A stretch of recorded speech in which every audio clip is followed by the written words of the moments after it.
Chapitre 2 Les États-Unis dans la mondialisation. Partie 2 L'organisation du territoire américain. Le territoire américain se compose de 4 grands espaces. Le tout premier, la Manufacturing Belt au nord-est.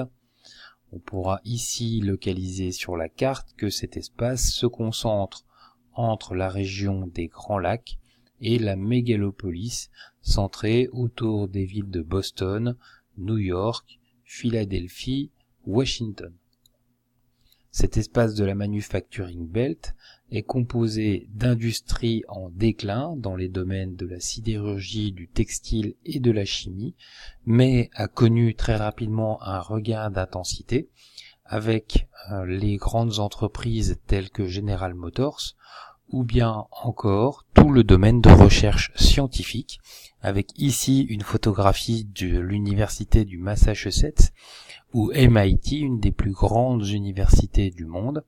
Enfin, cet espace est marqué par la prédominance de très grandes villes, Chicago au bord du lac Michigan, mais également New York, concentration de pouvoir politique, économique, financier, culturel, et naturellement de la capitale fédérale, Washington. Le deuxième espace est celui de la Sun Belt, ou ceinture du soleil. C'est une périphérie en expansion. Cette périphérie court depuis ici le nord-ouest et l'état du Washington avec la ville de Seattle, jusqu'à la Floride et à la Caroline du Sud, avec des villes importantes comme San Francisco, Los Angeles, Phoenix, Houston, Dallas, Miami. Cet espace est marqué par des entreprises dans les secteurs de la pétrochimie, notamment au Texas, des entreprises très dynamiques, sont marquées également par l'aérospatial.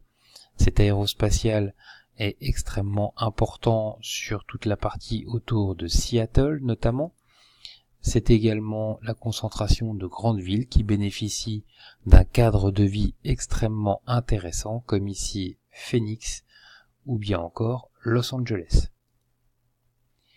Également, ici sur cette photographie, Miami, en Floride, bénéficie des attraits d'une ville ensoleillée au bord de la mer.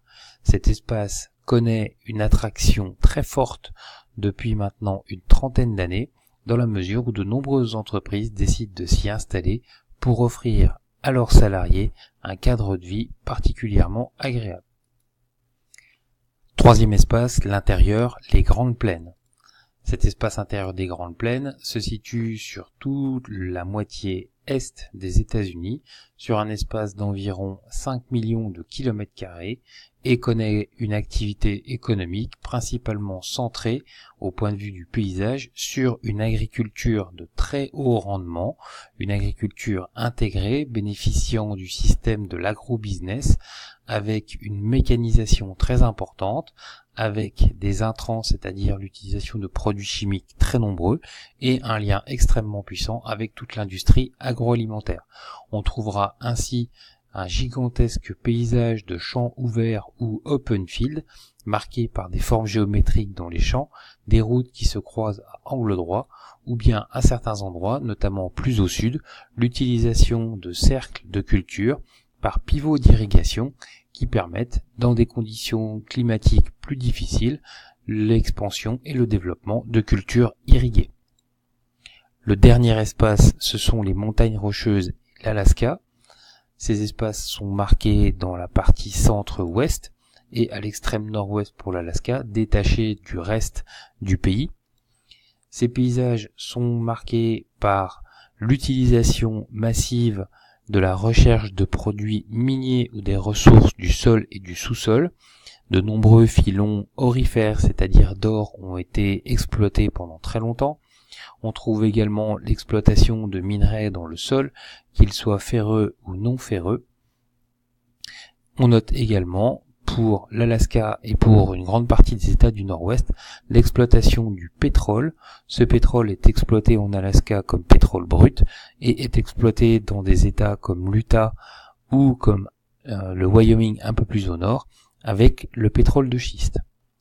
Enfin, ces espaces sont des espaces marqués par l'exploitation du tourisme autour de paysages reconnus dans le monde entier, comme ici le parc naturel du Yellowstone, comme ici le Grand Canyon, espace sauvage extrêmement important au monde, considéré comme des plus grandes merveilles de la nature sur la planète, ou encore ici le parc de Canyonlands, et enfin un développement touristique sur certaines cités perdues dans ce désert, comme ici Las Vegas, qui attire autour de l'industrie du jeu.